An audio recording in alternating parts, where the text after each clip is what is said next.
सब ने मुफस्सिरीन ने अपनी अपनी बात लिखी। मेरे उस्ताद गिरामी यहाँ फरमाया करते थे, ओ भाई अगर तू दुनिया में अपने बेटे को धूप में बैठा देखे तो तेरा दिल फट जाता है। ये धूप में क्यों बैठा है? इसको शिर्क से बचा, शिर्क अकबर से भी बचा, असगर से भी बचा, खफी और जली दोनों किस्म के शिर्क से बचा। दुनिया में तेरा बेटा धूप में हो तुझसे बर्दाश्त नहीं होता, बता अगर तेरा बेटा जहन्नम में गया तो तुझे कैसे बर्दाश्त होगा? आग में जलता हुआ तुझे। इसे अल्लाह से जोड़ दे, इसे रसूलुल्लाह सल्लल्लाहु अलैहि वसल्लम का गुलाम बना दे। मेरे नबी करीम सैयद आलम सल्लल्लाहु अलैहि वसल्लम ने फरमाया, जब तेरा बेटा 7 साल का हो जाए तो उसे मस्जिद लेके जा, 3 साल तक लेके जा मस्जिद। 10 साल का नमाज ना पढ़े तो सजा दे, 3 साल तक खुद अपने हाथों से ट्रेनिंग दे, उसे मस्जिद ले जा, आदाब मस्जिद बता, उसे नमाज सिखा, तू खुद ले करके जा, भेजने का नहीं कहा। फरमाया जब बच्चा 7 साल का हो जाए तो उसे मस्जिद, बड़ी मेहनत करते हैं हम बेटे को बंगला देने के लिए, बैंक बैलेंस देने के लिए, दिन रात एक कर देते हैं, खुदारा से नमाजी बनाने की भी मेहनत करो। हजरत बाबा फरीदुद्दीन गंज शकर रहमतुल्लाह ताला अलैह की अम्मा कहती हैं, जब मेरा बेटा पैदा होने वाला था तो मैं रब की बारगाह में दुआ करती थी, अल्लाह अगर तू मुझे बेटा दे तो इस तरह का देना, बेटा मेरा हो पर बंदा तेरा हो। ऐ अल्लाह अगर बेटा देना तो इस तरह का देना, मेरे अल्लाह इस तरह की मुझे औलाद देना कि दूध वो मेरी छाती से पिए पर शुक्र तेरा अदा करे।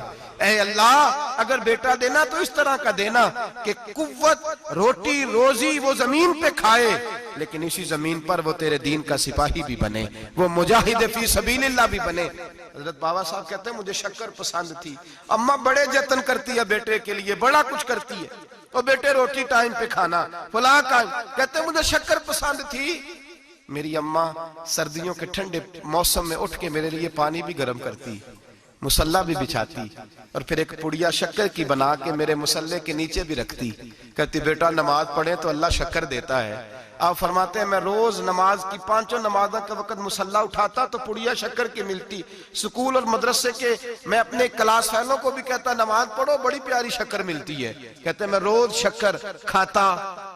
एक सवेरे फजर की नमाज में अम्मा ने वुजू तो कराया, मुसल्ला भी बिछाया, पर देहात की वो सादी बीबी जिसका सारा काम भी खुलूस पे मबनी था, जो ऑक्सफोर्ड से पढ़ी हुई तो नहीं थी लेकिन आदाब ममता उसे सारे आते थे, जो किसी यूनिवर्सिटी की सनद याफ्ता तो नहीं थी लेकिन बेटे के साथ किस तरह का रवैया इख्तियार करना है ये सारा उसे पता था। कहते हैं सादी अम्मा ने सारे काम किए लेकिन शक्कर रखना भूल गई। बाबा साहब कहते हैं मैं नमाज पढ़ने लगा तब माँ ने ये भी बताया था कि नमाजी के आगे से नहीं गुजरते, नमाजी के आगे नहीं होते। अब अम्मा कहती है मैं मजबूर हूँ, दर्स भी मैंने दिया है, भूल गई हूँ, अब शक्कर रखने जाऊंगी तो पर्दा खुल जाएगा। एक कोने में लग के माँ रोई, बेटे की शिफा के लिए नहीं, बेटे की नौकरी के लिए नहीं, बेटे के अच्छे मुस्तकबिल के लिए नहीं, माँ रोई, आंसू बहे।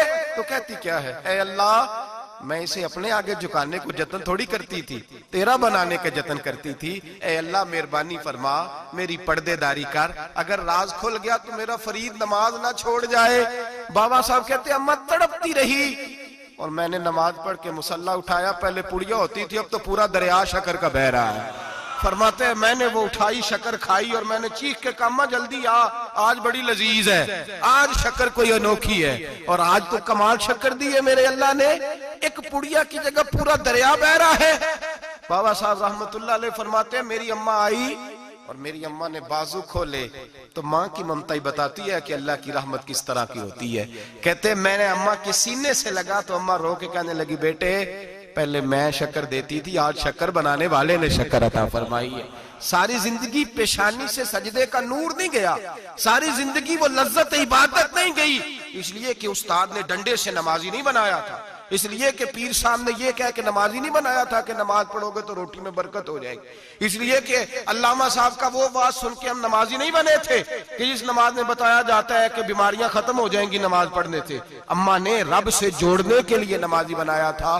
सारी जिंदगी बाबा साहब कहते रहे उठ फरीदा सुते आ, झाड़ू दे मसीह, चल हुण उठ फरीदा सुते आ, झाड़ू दे मसीह, ओ तू सुता है रब जागदा, तेरी डाढ़े नाल परीत। सारी जिंदगी नमाज का, नमाज की ट्रेनिंग देना, अपने बच्चों को अपने रब से जोड़ना, अपने बच्चों को अल्लाह के साथ उनका ताल्लुक बनाना, उनको रब वाला बनाना, उन्हें रसूल पाक का गुलाम बनाना, ये ड्यूटी है माँ बाप की।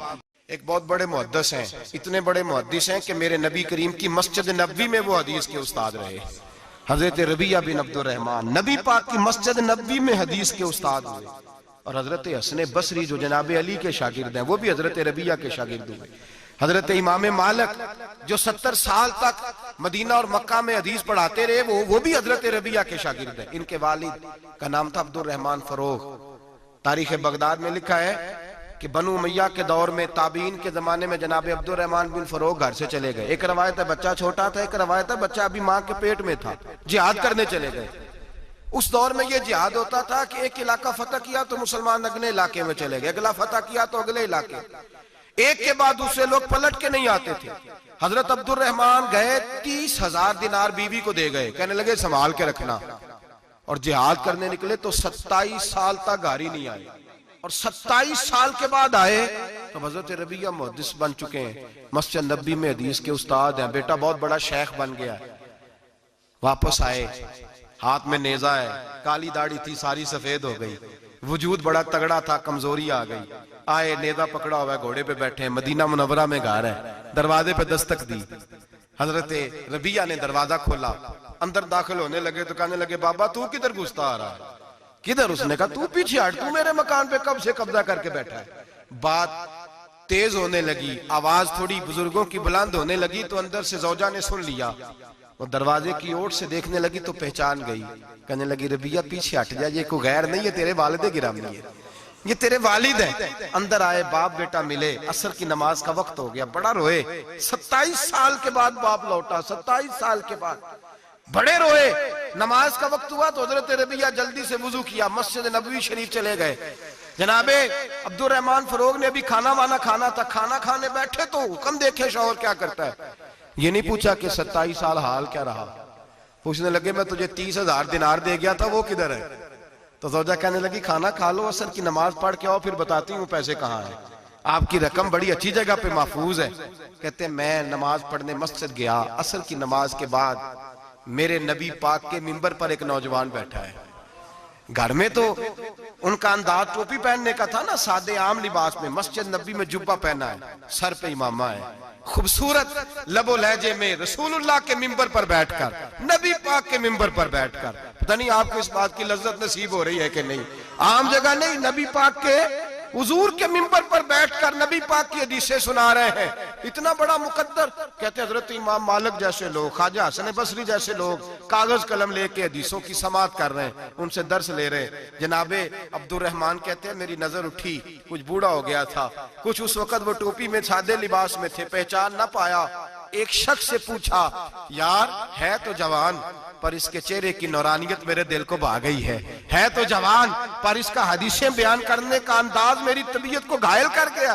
ये कौन है जो नबी पाक की मस्जिद में बैठ के हदीसें बयान कर रहा है? तो कहते इमाम मालिक कहने लगे बाबा जी चुप कर जाओ, हमारे उस्ताद के बारे में ऊंचे लबो लहजे में बात ना करना, देखते नहीं कितने कितने लोग बैठे हुए खामोशी से। तो मैंने कहा मुझे भी तो बता दो ना है कौन?